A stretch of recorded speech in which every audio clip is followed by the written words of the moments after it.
Hello aspirants, welcome to Oasis Aerozone. तो आज का newspaper analysis for 27 of June 2025 हम ये सारे इंपॉर्टेंट न्यूज़ आर्टिकल्स के बारे में डिस्कस करेंगे। सबसे पहले कुछ मैं डाउट क्लैरिफाई कर देती हूँ, even if you are watching it for the first time here. आज आप पहले दिन यहाँ पे देख रहे हो या फिर आप बिगिनर हो, तो कुछ चीज़ें क्लियर होना ज़रूरी है। यहाँ पे हम स्टैटिक के साथ करंट अफेयर्स तो कवर करते ही है, लेकिन और एक बात की देखो, असम ट्रिब्यून की इतनी होलिस्टिक वे से कवर करना, अब देख लो, ठीक है, कहाँ होता है एंड फिर यहाँ मिला लो, ठीक है। रेलिवेंट न्यूज़पेपर से जो इंफॉर्मेशन है यहाँ से आपको मिलेगी इन अ वेरी सिंपल मैनर, ठीक है। एंड मैं यहाँ पे नोट फॉर्म में सारा पीपीटी तैयार करती हूँ जस्ट फॉर यू, ठीक है। तो ये जो आप पीपीटी देख रहे हो ना, एक ही न्यूज, जैसे कि ये वाला न्यूज है, ये वाला न्यूज एक ही पेज में आपको सारा कुछ मिल रहा है। मेंस पर्सपेक्टिव भी है, वो भी बता रही हूँ, प्रीलिम्स पर्सपेक्टिव है, या दूसरे गवर्नमेंट एग्जाम के लिए जो इंपॉर्टेंट फैक्ट्स होते हैं इंटरव्यू में आपको पूछा जाएगा, वो सारे भी एंड विद एमसीक्यू एक पेज में देने का मेरा इरादा क्या है। इसके पीछे एक ही इंटेंशन है कि आप screenshot low, and digital India है, राइट। तो आप वो स्क्रीनशॉट लेके एक एक पेज आप रखो ना, आप उसे फॉर्मेट में बनाओ, वन नोट हो या फिर जो भी आप नोट मेकिंग के लिए यूज करते हो, उसे एक साथ असेंबल करो। तो फिर रिवीजन के लिए स्क्रॉल करते जाओगे तो अच्छा होगा, या फिर फोन में ही एक फोल्डर बना के रख दो करंट अफेयर्स वाला, गैलरी में, एल्बम, ठीक है, वहां पे ये सारा स्क्रीनशॉट रखो। एंड रात को जब भी सोते हो तो थोड़ा सा स्क्रॉल कर लो इंस्टाग्राम के साथ भी, ठीक है ना, तो थोड़ी सी पिक्टोग्राफिक वाली रिवीजन हो जाएगी, राइट। तो ये सारी चीजें आप एग्जाम में कुछ कर सकते हो। देखो, दिस न्यूज़पेपर एनालिसिस अगर आप सुनते आए हो अभी लास्ट 10 दिन में, अगर आपने ये फॉलो किया है तो आपको पता है कि this newspaper analysis not only talks about the news, but for your mains oriented जो भी एग्जाम्पल कीवर्ड्स आपको एग्जाम्पल चाहिए वो भी हम डिस्कस करते हैं। साथ में मैं आपको बहुत सारी मोटिवेशन या टिप्स एंड ट्रिक्स जो भी होती है सिविल सर्विस एग्जामिनेशन की, वो भी देती हूँ। अगर आप ध्यान से सुनते हो तो it's very beneficial if you are a beginner into this preparation, ठीक है। और एक चीज आपको लगेगा कि यहाँ पे द हिंदू कवर नहीं हो रहा है, द इंडियन एक्सप्रेस कवर नहीं हो रहा है, ऐसा नहीं है। यहाँ पे जो जो मैंने लोगो दिया है ना, ये सारा कुछ, इवन गवर्नमेंट की वेबसाइट्स भी मैं रिसर्च करके ही फिर ये बनाती हूँ, ठीक है। तो यहाँ पे देखो, ये अगर न्यूज है, मान लो इंडिया शुभांशु शुक्ला वाला जो न्यूज है, वो ये मैंने इंडियन एक्सप्रेस से, ये द हिंदू में भी आया है, इंडियन एक्सप्रेस में भी आया है, सेम न्यूज है। क्रक्स तो स्टैटिक तो सही रहेगा, वही रहेगा ना, एग्जाम पॉइंट ऑफ व्यू से जो इंपॉर्टेंट है वो तो सेम ही रहेगा, है ना। It's just that her newspaper में हेडलाइन की टॉपिक्स अलग होती है, वरना तो उनको कॉपीराइट इशू आ जाएगा। तो ये मत सोचो कि ये तो मैम द असम ट्रिब्यून में है, द हिंदू वाला आपने कवर नहीं किया, नहीं, सेम ही न्यूज है, ठीक है। तो आप सब कुछ ही कवर होगा। इवन इफ আজি যদি আপুনি কিবা এটা নিউজ ভাবিছে যে মেমে ইয়াতে কভাৰ কৰা নাই, নেক্সট ডে আপুনিটো পাই যাব, উইদিন 1 উইক আপুনি পাই যাব। বিকজ ধৰক দা হিন্দু নিউজ পেপাৰত কিবা এটা দিছে, আছাম ট্ৰিবিউনত দিয়া নাই, ধৰক আজি মই 8টা পঢ়াম আপোনাক আৰু 2টা ৰৈ গ'ল, তো সেইটো আপুনি নাভাবিব যে দা হিন্দুত আছে, দা ইণ্ডিয়ান এক্সপ্ৰেছত বা আছাম ট্ৰিবিউনত নাহে, আহিব। নিউজ পেপাৰৰ যোনে এডিটৰ আছে তেখেতেও গম পায় যে এইটো পেপাৰত এইটো নিউজ আছে, আমিও কভাৰ কৰিব লাগিব, ঠিক আছে। তো ये सारी चीजों में दिमाग अपना खराब मत कीजिएगा। You just focus on less is more. And less is more का मतलब ये नहीं कि क्वालिटी के साथ हम कुछ कॉम्प्रोमाइज कर रहे हैं। सारा चीज एग्जाम पॉइंट ऑफ व्यू से जो सिर्फ रेलिवेंट है यहाँ से आपको दिया जा रहा है, ताकि आप अननेसेसरी चीजें, कि हाँ सिविल सर्विस प्रिपरेशन कर रहे हो तो मुझे बहुत पढ़ना होगा, हाँ बहुत तो पढ़ना होगा, बट सेम चीजों को बहुत बार पढ़ना होगा, ठीक है। तो उस हिसाब से माइंडसेट को पहले रखते हुए अच्छे से पढ़ाई कीजिए। और एक चीज, कुछ स्टूडेंट होंगे वो कहेंगे कि मैम मैं तो सिर्फ यूपीएससी प्रिपेयर कर रहा हूँ, इसलिए मैं ये न्यूज़पेपर एनालिसिस नहीं देखता हूँ, बिकॉज यहाँ पे असम ट्रिब्यून से भी लिया जाता है एंड असम वाले न्यूज भी होते हैं। नहीं, असम ट्रिब्यून में national and international news the Hindu and Indian express में चेंज हो जाएगा क्या? वो तो सेम है, नेशनल इंटरनेशनल तो हर जगह सेम ही रहेगी। और असम के बारे में एपीएससी में तो हेल्प होगा ही, बट यूपीएससी में भी तो सवाल आता है ना प्रीलिम्स में। अगर नहीं भी आते प्रीलिम्स में, इंटरव्यू में जब बैठोगे, and if you are from Assam then you should know about Assam, and even if you are a citizen of India you should know about Assam, क्योंकि एक्ट ईस्ट पॉलिसी में भी तो असम ही है ना, ईस्ट साइड में। तो वैसा ही सोच लो। तो एवरीथिंग इज इम्पोर्टेंट, ठीक है। ऐसा कुछ नहीं है कि कुछ इररिलेवेंट न्यूज आप पढ़ रहे हो, ठीक है। तो कुछ भी करो, यूपीएससी एपीएससी, ये न्यूज़पेपर एनालिसिस पढ़ो, 80% काम आपका डन रिगार्डिंग करंट अफेयर्स जो स्टैटिक के साथ जुड़ा हुआ होता है, ठीक है। और बाकी 20% के पीछे मत भागो, 80% कॉम्प्रोमाइज हो जाता है उसमें, ठीक है। चलिए नेक्स्ट न्यूज़पेपर हमारा जो आज का टॉपिक है पहला, वो है centre reviews Dibang multipurpose hydro project. यहाँ पे न्यूज़ का टॉपिक मीन्स ये चल रहा है कि सेंट्रल गवर्नमेंट ने रिव्यू किया, ठीक है, कि कितना प्रोग्रेस हुआ इस मल्टीपर्पज प्रोजेक्ट में। ये कहाँ पे है? अरुणाचल में।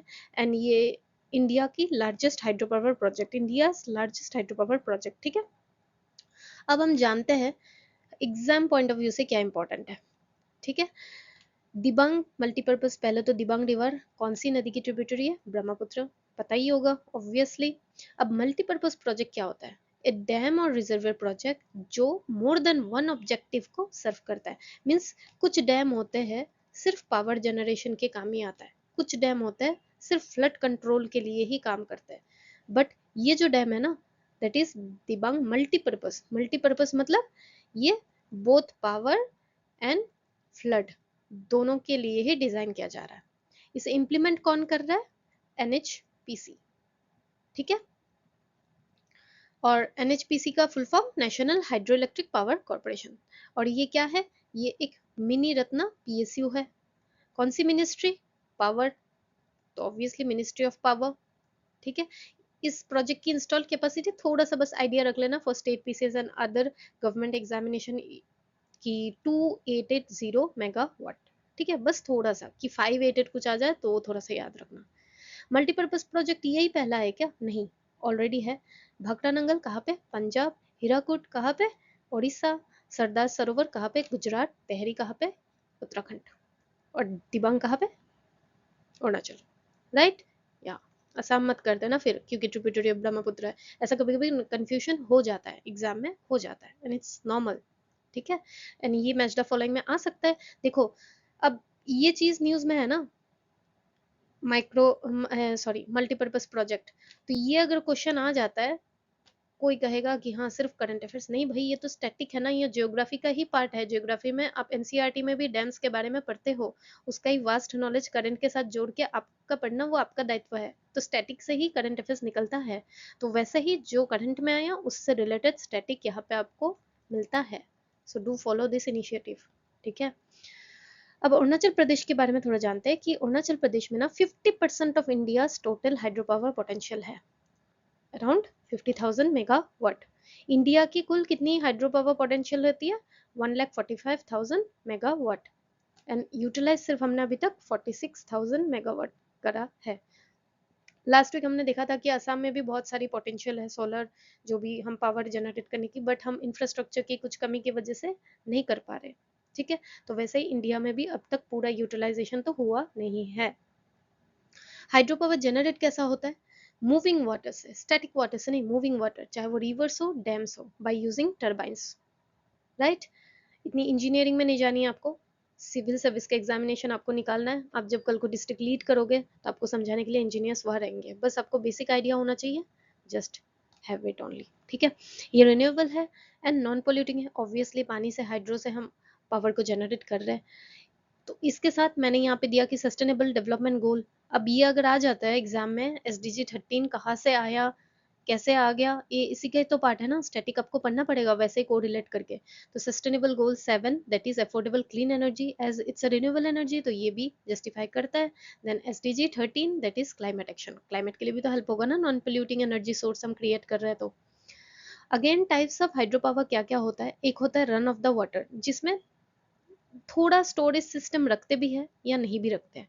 फिर स्टोरेज बेस्ड जो मल्टीपर्पज प्रोजेक्ट होते हैं, इसमें water stored in reservoir for power, irrigation, flood control etcetera, ठीक है। तो इसलिए ये मल्टीपर्पज है अभी वाला, ठीक है। और एक टाइप होता है पम्प्ड स्टोरेज, मतलब water reused by pumping it back, एक पंपिंग करके एक में स्टोरेज कर भी सकते हैं थोड़ा सा, अगर जरूरत पड़े तो नहीं भी कर सकते, और एक स्टोरेज बेस्ड ही होता है। थोड़ा आइडिया आपको होना जरूरी है, ठीक है।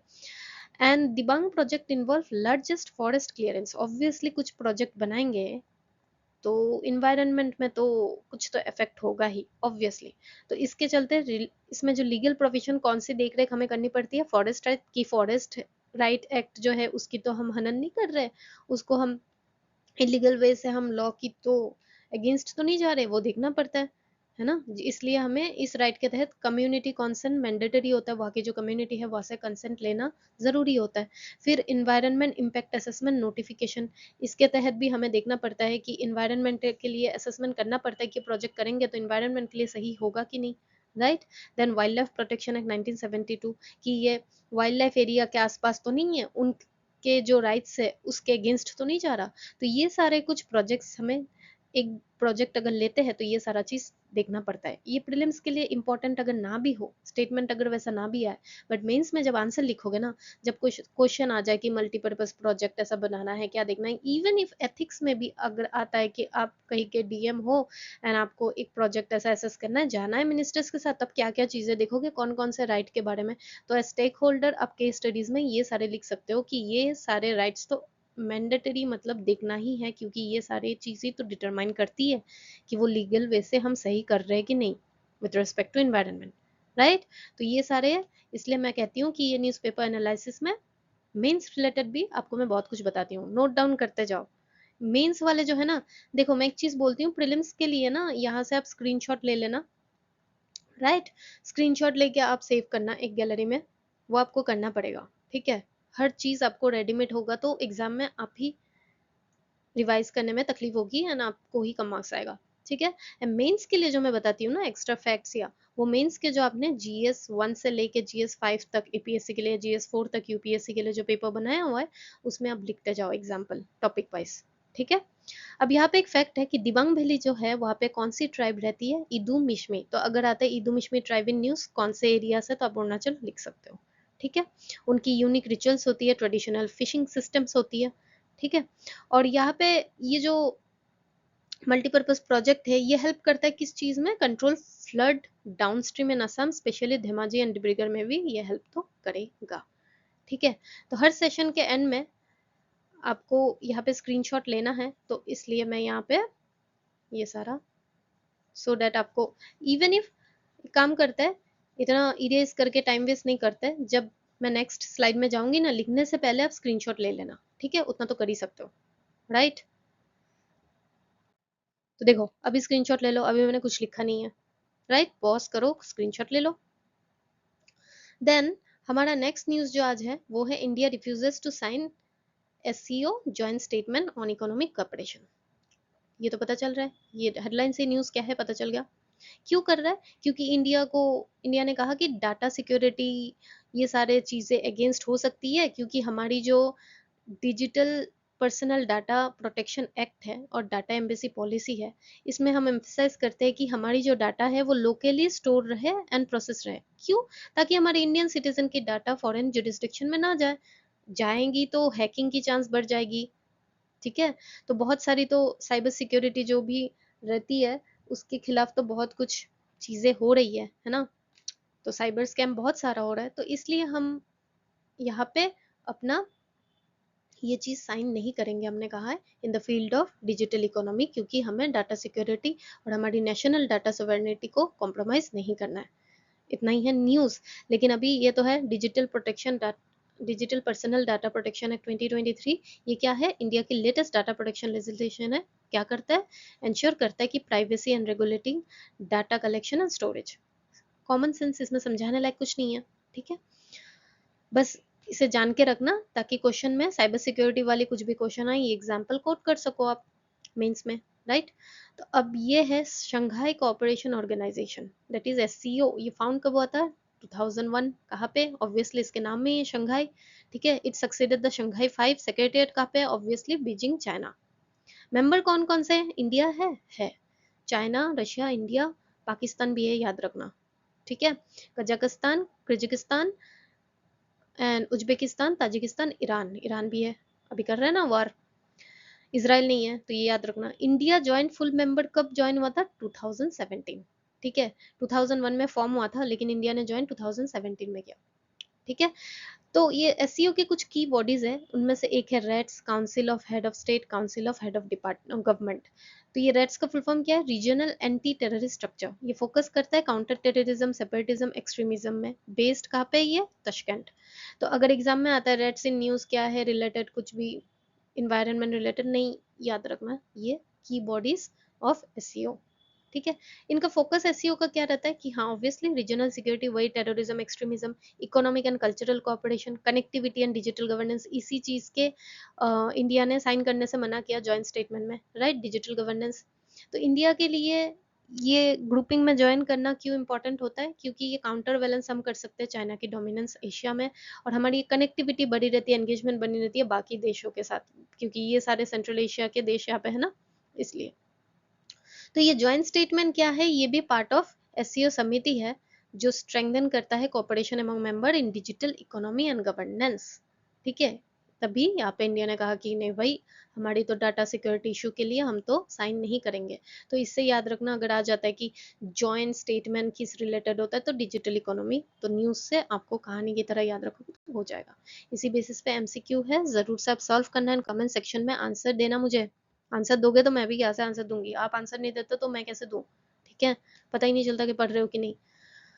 फिर दूसरा न्यूज है, India Shubhanshu Shukla 3 astronauts reach ISS. ये हमने देखा, ये न्यूज हमने लास्ट वीक भी कवर की थी, ठीक है। तो वहां पे देख लेना, वहां पे कुछ इन्फॉर्मेशन है, जो एडिशनल इन्फॉर्मेशन वहां पे मैंने नहीं दी थी, यहाँ पे मैंने डिस्कस कर लिया, ठीक है।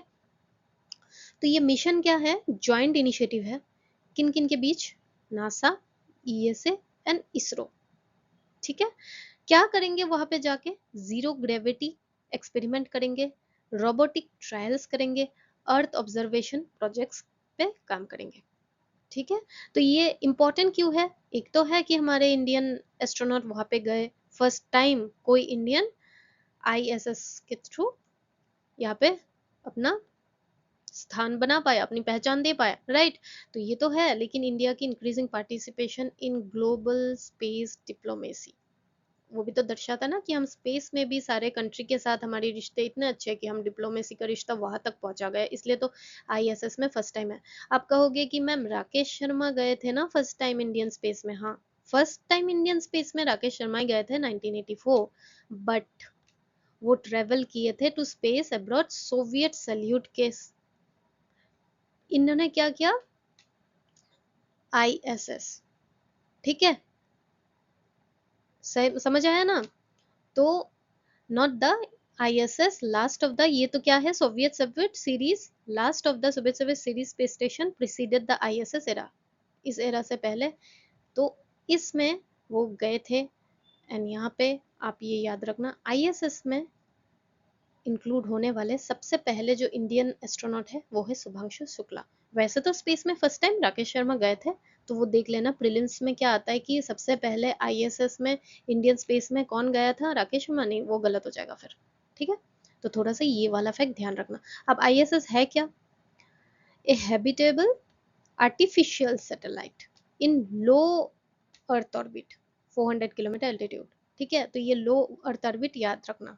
ये कौन ऑपरेट करता है, सिर्फ यूएसए नहीं, आपको लगेगा नासा ही करता है, नहीं, ये ध्यान रखना, अगर आप बिगिनर हो नहीं पता हो सकता है आपको।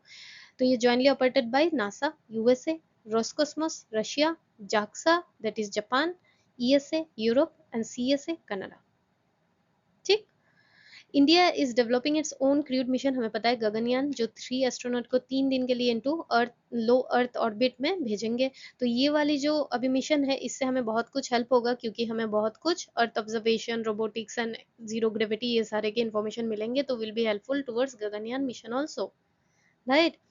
एंड ये चीज आप ध्यान रखना, ये जो ISS completes one earth orbit every 90 minutes, 60 minutes आ जाए तो गलत होगा, 90 मिनट्स याद रखना। इसरो की ह्यूमन स्पेस फ्लाइट सेंटर कहाँ पे है, बेंगलुरु, कर्नाटक, ठीक है, responsible for astronaut training. NISAR, ये एक टर्म्स था न्यूज में, तो you should know, NASA ISRO SAR mission is the first dual frequency radar imaging satellite, ठीक है। तो अगर एग्जाम में ऐसे ही आ जाए निसार इन टर्म्स, तो याद रखना ये एक सैटेलाइट ही है, तो साइंस एंड टेक के टॉपिक है, ठीक। तो बस थोड़ा सा, ये ऐसा कुछ नहीं कि आपको बहुत डेप्थ में स्टडी, बस थोड़े से बेसिक आइडिया रखो, प्रीलिम्स में आता है तो ये सारी चीजें आप ध्यान रखो। लो था यहाँ पे राकेश शर्मा के साथ, कौन सा नाम जुड़ा हुआ है, सोवियत सल्यूट, लेकिन शुभांशु शुक्ला के साथ आईएसएस, ऐसा थोड़ा सा कोरिलेट करके बस टर्म्स याद रखना, ठीक है। अब हमारा जो नेक्स्ट न्यूज है वो है, Indian sign language introduced as language subject in schools. तो पहली बार इंडिया में ऐसा हुआ है, ठीक है, क्या हुआ है कि नॉन स्पोकन लैंग्वेज को भी हमने रिकॉग्नाइज किया अंडर फॉर्मल करिकुलम में। तो ये गवर्नमेंट का पार्ट है अंडर किस पॉलिसी, नेशनल एजुकेशन पॉलिसी, जो इंक्लूसिव स्टडीज पे फोकस करता है, ठीक है, और सबको स्टडी एजुकेशन एक्सेसिबल कराता है। तो अभी जो ये इंडियन साइन लैंग्वेज है, इसकी जो टेक्स्ट बुक है, ये डेवलप होगी in collaboration with Indian sign language research training centre, ISLRTC। Establish कब हुआ था? 2015 under department of empowerment of person with disability. किस चीज के लिए? To promote Indian sign language and train interpreters. Indian sign language है क्या? It's a visual language by the used by the deaf community, जो सुन नहीं सकते उनके लिए हम उन्हें इस साइन लैंग्वेज के थ्रू उनके साथ कम्युनिकेट कर सकते हैं। ये रिकॉग्नाइज्ड ऑफिशियली 2020 को किया गया था by ministry of social justice and empowerment. Ministry याद रखना, डेट याद रखना इंपॉर्टेंट है। Then right of person with disabilities act 2016। As आप ये सब के बारे में पढ़ रहे हो तो लॉ कौन सा रिलेटेड है जानना चाहिए। इवन इफ प्रीलिम्स में नहीं भी आता है तो मेंस में आप ऐसे ये सारे सोशल जस्टिस पे कुछ आता है क्वेश्चन तो आएगा ही, उसमें आप ये सब कोट कर सकते हो, ठीक है। तो provide for education and skill development of person with disabilities including जो सुन नहीं सकते वो भी इस एक्ट में मेंशन है, ठीक है। तो वही है कि इंडिया में फर्स्ट टाइम अभी इंडियन साइन लैंग्वेज भी बाकी इंडियन लैंग्वेज के साथ ही ट्रीट किया जाएगा, राइट। इंडिया में टोटल 63 लाख पर्सन है जिनको हियरिंग डिसेबिलिटीज है अकॉर्डिंग टू सेंसस 2011।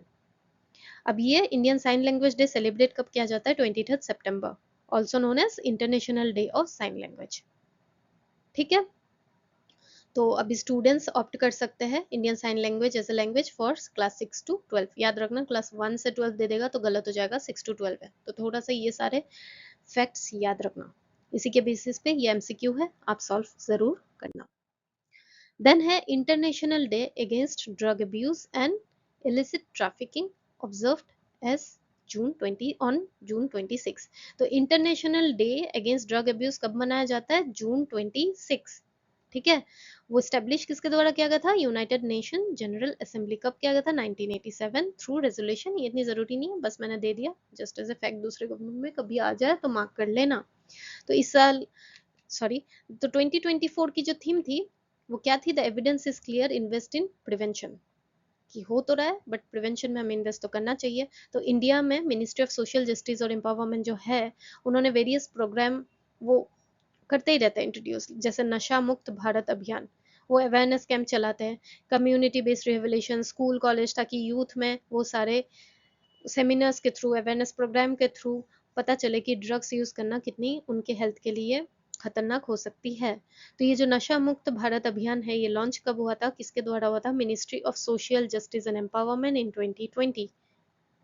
अभी थोड़ी देर पहले हमने पढ़ा था ना साइन लैंग्वेज भी कब हुआ था? रिकॉग्नाइज 2020, राइट। तो थोड़ा याद रखना।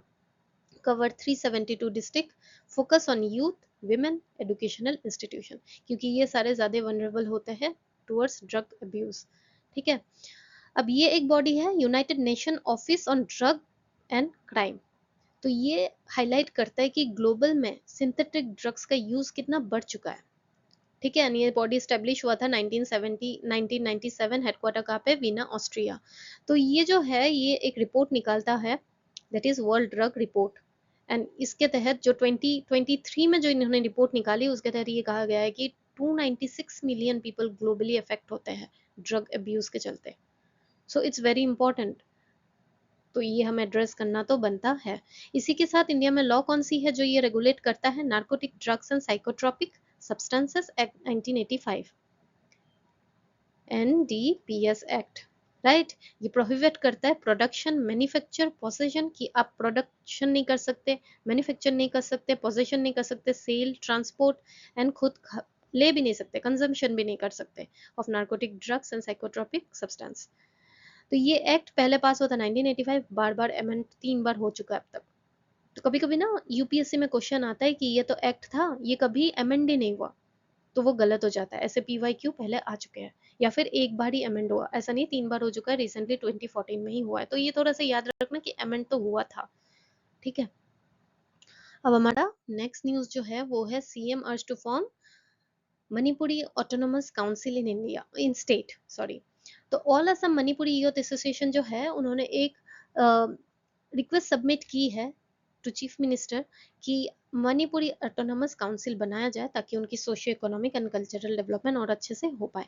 तो ये कम्युनिटी को रिकॉग्नाइज्ड एज ओबीसी कम्युनिटी और असम में कहाँ कहाँ पाए जाते हैं, that is Barak valley and other district of Assam too. तो असम में ऐसा नहीं है कि ऑटोनमस काउंसिल नहीं है, पहले से ही है बहुत सारे, बोडो, राभा, मिसिंग, मोरान, मोटोक, कोसरा, राजबोंखी, ठीक है। तो ये सारे हैं, क्यों होते हैं, ताकि उनका लैंग्वेज, कल्चर, हम टारगेटेड डेवलपमेंट उनका कर सके, राइट। तो हमने कल भी देखा था न्यूज में, ये सारी चीजें जो ऑटोनोमस डिस्ट्रिक्ट काउंसिल कौन सा शेड्यूल प्रोवाइड करता है, 6th schedule, in tribal areas of ATM, ATM के साथ इसका एक छोटा सा भाई, मतलब असम, त्रिपुरा, मेघालय, मिजोरम, याद रहेगा फॉर सेल्फ गवर्नेंस। तो यहाँ इसी रिलेटेड 2 आर्टिकल आपको जानना चाहिए, स्टैटिक आप रिवीजन करने के लिए मैं यहाँ पे आपको बता रही हूँ क्योंकि ये न्यूज में था, तो इसके साथ स्टैटिक भी आपको जानना है। 244 एंड 275 आर्टिकल इंपॉर्टेंट होता है। 244 क्या करता है, it empowers 6 schedule areas for special administrative provisions. जो ये 6 शेड्यूल में ये सारे तो होते हैं, लेकिन एम्पावर कौन करता है, आर्टिकल 244। एंड 275 क्या कहता है कि जो हमारे एसटीज, उनके जो वेलफेयर स्कीम है, उनके एरियाज में जो डेवलपमेंट है, वो जो फंडिंग है वो grants in aid from the consolidated fund of India से स्टेट को दिया जाएगा, सो प्रमोट देयर वेलफेयर। तो ये कौन से, बस मोटा मोटी याद रखना कौन सा आर्टिकल आ जाता है ना, एपीएससी में भी आ जाता है कौन सा आर्टिकल इससे डील करता है, 275(1), ठीक है। ये एक difference. 6th schedule deals with north east tribal areas और 5th schedule deals with mainland India tribal areas. North east India के लिए जो ट्राइबल एरियाज के वेलफेयर के लिए बात करते हैं वो है 6th, और 5th है बाकी मेनलैंड इंडिया के जितने ट्राइबल एरियाज है उसके ऊपर फोकस करता है, ठीक है। इसी बेसिस में ये एमसीक्यू आप जरूर से सॉल्व करना। अब ये वाले न्यूज जो है मिसलेनियस फैक्ट, देखो ये सारे न्यूज आते हैं लेकिन न्यूज इंपॉर्टेंट नहीं है, उसमें से कुछ फैक्ट्स होते हैं जो इंपॉर्टेंट है, प्रीलिम्स में आ सकते हैं, for your elimination technique it will be helpful, and if you are preparing for other government exam तो भी ये इंपॉर्टेंट हो सकता है। तो ये एक टर्म था आज न्यूज में, इलेक्ट्रॉनिक इन्वॉइसिंग।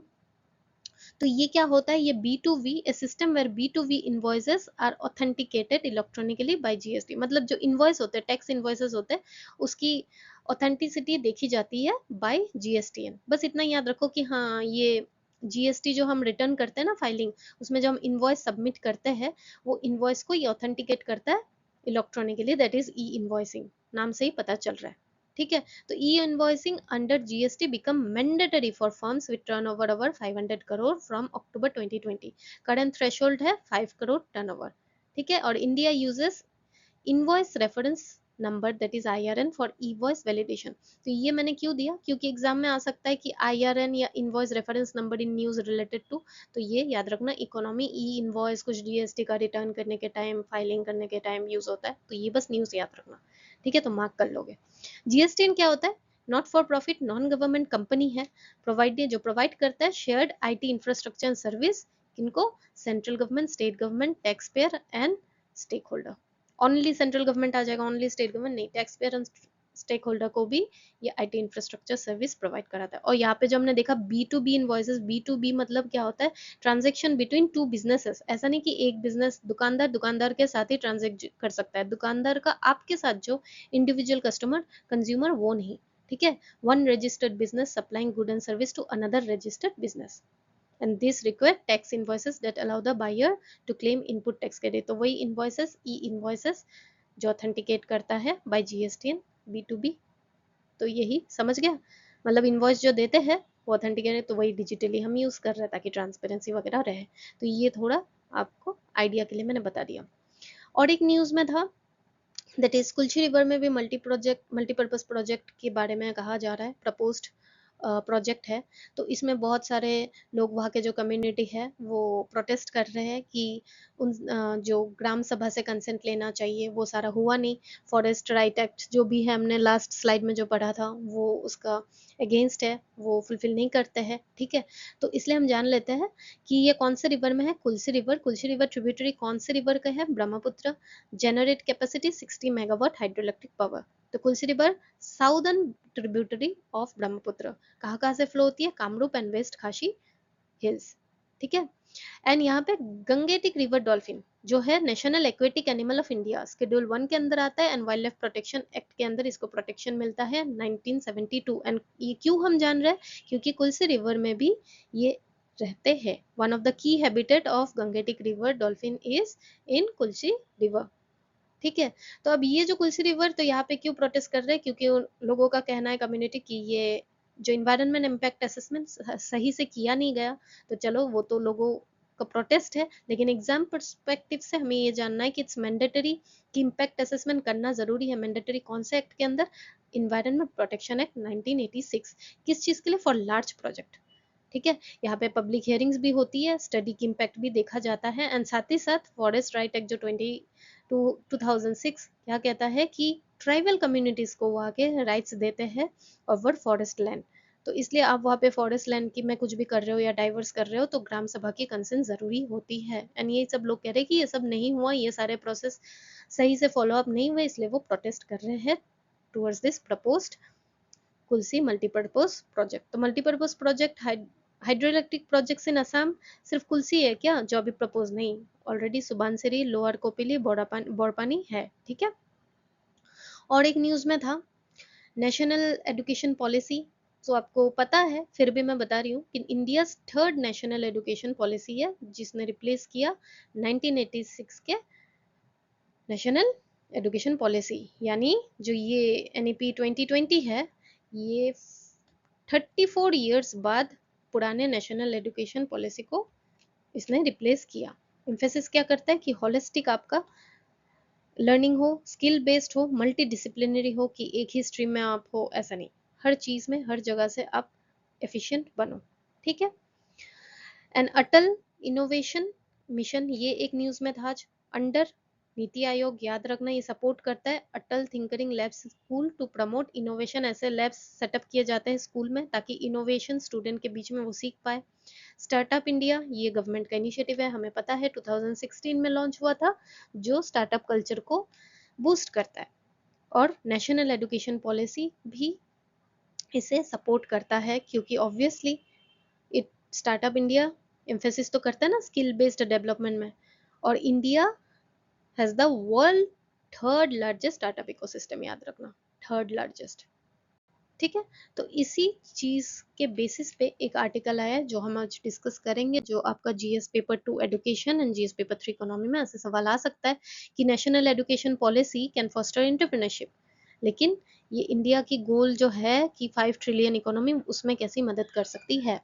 तो अगेन वी विल एनालाइज कि ऑथर ने यहाँ पे इस आर्टिकल में क्या कहा, एंड यहाँ से आप कौन से पॉइंट्स आपके नोट्स में ऐड कर सकते हो, ताकि इस बेसिस पे क्वेश्चन अगर आता है मेंस में तो आपके पास पॉइंट्स रेडी हो, ना कि आप बाद में पढ़ो, यहाँ से ही लिख दो आपके नोट्स में, तो नया नहीं लगेगा। नहीं तो एग्जाम के बाद, प्रीलिम्स के बाद जो मैगजीन उठाते हो ना, सारा लगता है कि नया नया कुछ तो है, पता नहीं देखा नहीं देखा। तो अभी से शॉर्ट नोट्स ऐसे बनाए रखो, एंड मैं इसलिए हाईलाइट कर देती हूँ, बोल्ड में लिख देती हूँ, ताकि वही सब आप एटलीस्ट लिख सको। मेंस वाले ना लिखो, मेंस वाले स्क्रीनशॉट मत रखो।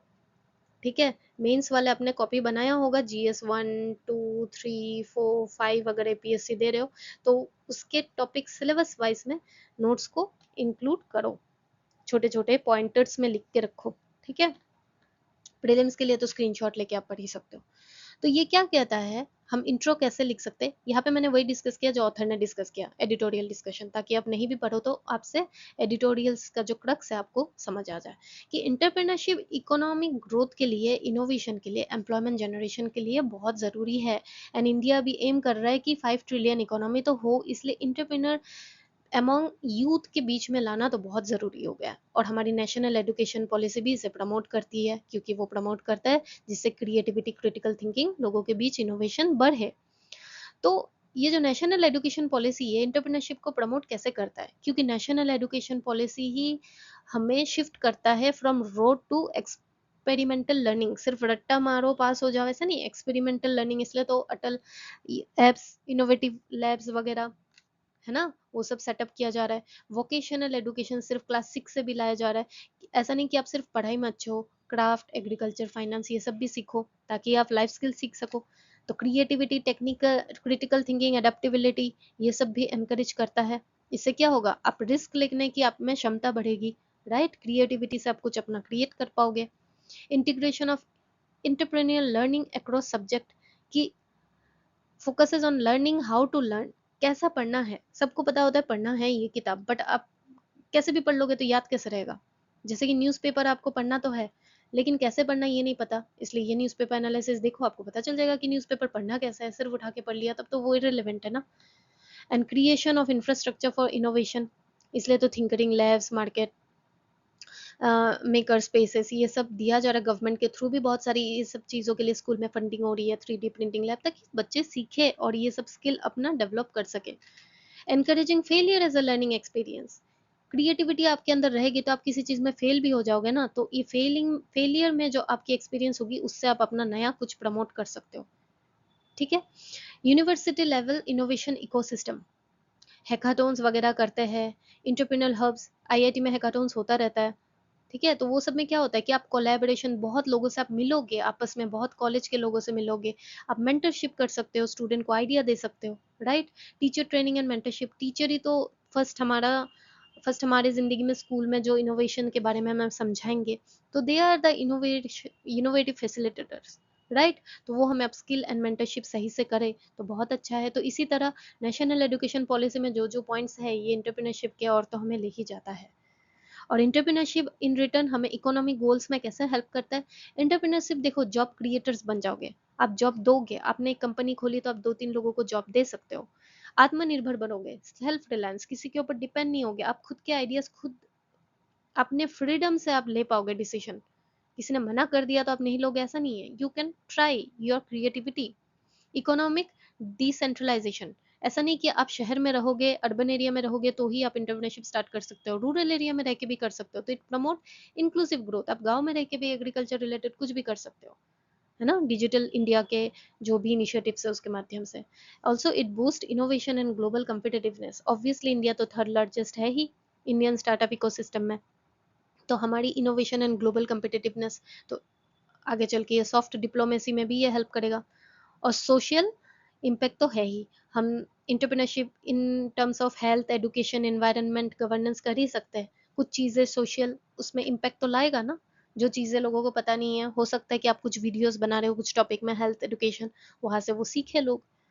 तो ऐसा है कि नेशनल एजुकेशन पॉलिसी एक ट्रांसफॉर्मेटिव ब्लूप्रिंट है जो इंडिया के एजुकेशन सिस्टम को ले जाता है टुवर्ड्स हैविंग इंटरप्रेनर्स, एंड साथ ही साथ इस इंटरप्रेनरशिप से हम बहुत सारी inclusive jobs, sustainable economic growth के रास्ते पे चल सकते हैं, एंड इससे इकोनॉमी हमारी और ज़्यादा ग्रो होगी। तो ये कुछ ऑप्शनल नहीं है, ये बहुत इसेंशियल है हमारे लिए to have entrepreneurship through NEP, जो ऑलरेडी हमारे अभी फ्रेमवर्क में है गवर्नमेंट के, ठीक है। तो यही आज न्यूज़पेपर आर्टिकल था हमारा इम्पोर्टेंट, तो आप ये सारे पॉइंट्स जो मैंने हाईलाइट किए हैं वो लिखना, ठीक है। And I hope you enjoy today's newspaper analysis, ঠিক আছে। তো আপুনি ভালকৈ ৰিভাইজ কৰিব, কাৰেণ্ট এফেয়াৰ্ছ ষ্টেটিকৰ লগত আপুনি কানেক্ট কৰি এনেকৈ পঢ়ি যাব, ঠিক আছে। আপুনি যদি বিগিনাৰ হয়, আপোনাৰ যদি কিবা ডাউট থাকে আপুনি কমেণ্ট ছেকশ্যনত দিব পাৰে, I will try to address it, ঠিক আছে। এণ্ড বাকী নিউজ পেপাৰৰ যোনটো মই MCQ দিওঁ সেইটো সলভ কৰিব, কমেণ্ট ছেকশ্যনত দিব, it's not for me, it's for you all. আপুনি যেতিয়া প্ৰেক্টিচ কৰিব আপোনাৰ নিজৰ ভিতৰত কনফিডেঞ্চ আহিব, এক্সাম হলত তেতিয়াহে ৰাইট হ'ব। তো এতিয়া এইটো নাভাবিব যদি মই ভুল দি দিওঁ আনচাৰ, মেমে ভাবিব মই একোৱে নাজানো, সেইটো নহয়, ময়ো চব বস্তু নাজানো চাগে, আপুনিও নাজানে চাগে, সেনেকুৱা হ'বই পাৰে, হয়নে নহয়। তো কমেণ্ট ছেকশ্যনত আপুনি MCQটো আনচাৰ কৰিব, তেতিয়া আপুনি গম পাব। ছানডে যেতিয়া আপুনি একো পঢ়িব মন নাযায় তেতিয়া আপুনি ভাবিব যে অ'কে মই গোটেই উইকটো নিউজ পেপাৰ এনালাইচিছ শুনিছোঁ, মই গোটেই উইকটো নিউজ পেপাৰ এনালাইচিছৰ পৰা নিজৰ নোটছটো আপগ্ৰেড কৰিছোঁ, মানে মোৰ নোটছটো অলৰেডি ৰেডি হৈ আছে এক্সামৰ কাৰণে। অ'কে মই নিউজ পেপাৰ এনালাইচিছ গোটেই উইকটো MCQ চল্ভ কৰিছোঁ, মানে এটলিষ্ট মই কিমান 6 × 5 কিমান হয় 30টা MCQটো চল্ভ কৰিয়ে আছোঁ উইকত, হয়নে নহয়। মানে মান্থত গৈ এটলিষ্ট মই 120 MCQ চল্ভ কৰি আছোঁ। চ' গিভ অল দিছ থিংছ টু ইয়ৰ মাইণ্ডছেট, নহ'লে বা ডিপ্ৰেশ্যন সেইবোৰ হৈয়ে থাকে পঢ়াত, ঠিক আছে, মটিভেশ্যন আপুনি নিজে নিজক দিয়ক, এনেকুৱা চিম্পল আপুনি টাৰ্গেটবোৰ ৰাখক, নিজক চিম্পল উইন যে আপুনি এইটো যে আহিব যে এচিভমেণ্ট এটা, এইবোৰৰ পৰাই আপুনি নেক্সট উইক আকৌ ভালকে পঢ়িব পাৰিব। ঠিক আছে না? तो विद दिस आज हम अपना सेशन खत्म करते हैं। ठीक है, कल फिर मिलेंगे, तब तक के लिए अच्छे से रहिए, खुश रहिए, अच्छे से पढ़ाई करिए।